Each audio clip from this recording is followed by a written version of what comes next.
Welcome to this video on population and rural development. Population decline and the need for rural regeneration are closely interlinked. Why is this? Let's look deeper. If a rural region's population is declining, it means there are fewer people to play an active part in its community.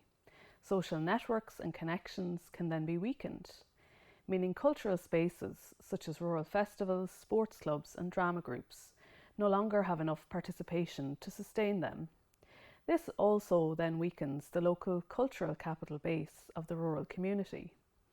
Population decline also means fewer people are at work in the rural economy. This can have further knock-on effects in the economy when fewer people use rural shops and services. Further to this, what makes population particularly relevant to rural regeneration is the age structure of the rural population. For example, this can impact rural economic decline. If a region has a large elderly retired population, this can mean the local labour market or human capital base is weak, as the working age population available is low.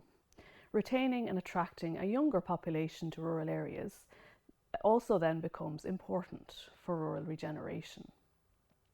Renewing the younger rural population is part of the idea behind the concept of a ruralisation process. Let's now examine this concept and some wider concepts related to it. Ruralisation intends to act as a counterforce to urbanisation, which is currently the dominant population movement trend today. To realise ruralisation, more opportunities for new generations are seen as key to renewal of the rural population.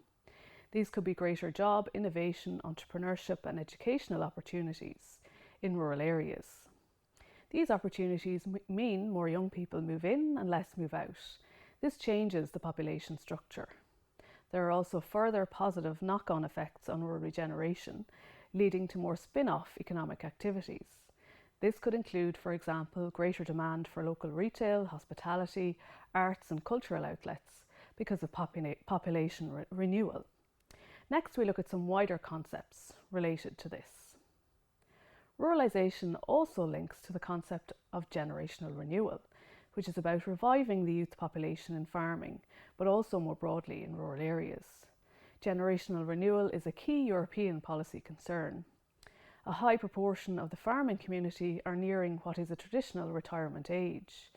Increasing the numbers of younger farmers is needed to ensure the future sustainability of the farming profession.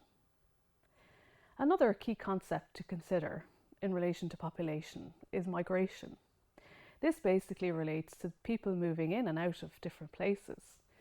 In a rural context, outmigration can see people move from rural areas to cities, which is the dominant trend. However, during COVID-19, evidence suggested in-migration to rural areas was increasing due to the opportunity to work remotely. Rural areas that have a strong tourism sector and significant numbers of holiday homes can have significant temporary in-migration. The stability of the rural population is also important to maintaining viable demand for services such as rural public transport and healthcare. Counter-urbanisation is another interesting concept that relates to population and rural development. While urbanisation is a dominant trend, the phenomenon of counter-urbanisation has also been observed. This is a form of rural in-migration where people move from urban to rural areas. Living in cities can be expensive, which can make nearby rural areas attractive to move into, while still working and commuting to the city. So, while this phenomenon helps to increase rural population, it may not be widely regenerative for rural areas. Busy commuters may have little time to participate in their local economy and community. It can push up house prices in the counter-urbanised region. However, that is not to say there are no rural regeneration effects. Counter-urbanisers can also become embedded in their community and economy. For example, by remote working, they could spend more time in their locality and engage in community activities. Or they may be entrepreneurs that maintain business premises in both rural and urban regions. Another important issue to look at is international migration. The source of rural in-migration can also be international, where economic migrants, refugees and asylum seekers can move into rural areas. These groups can be of greater risk of experiencing inequality and social exclusion. It is important international newcomers are supported to become embedded and active in their rural community and economy. Finally, let's look for a moment at how we can understand the extent of population decline in a region, but also looking beyond just the numbers. Population is about the numbers. Population decline trends can show strong patterns if measured over time. But also when thinking about population in the rural context of rural regeneration, it's much more than a one-dimensional numbers game. Mapping population in your own region could take into account the density of population.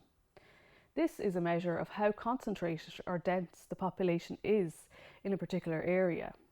It can be used as a measure of how rural a place is, with remote rural areas generally having lower population density and rural areas close to cities higher population density. Structural change of the population, looking at dimensions such as age, gender and ethnicity, are also other important aspects to map when assessing the population of particular rural regions.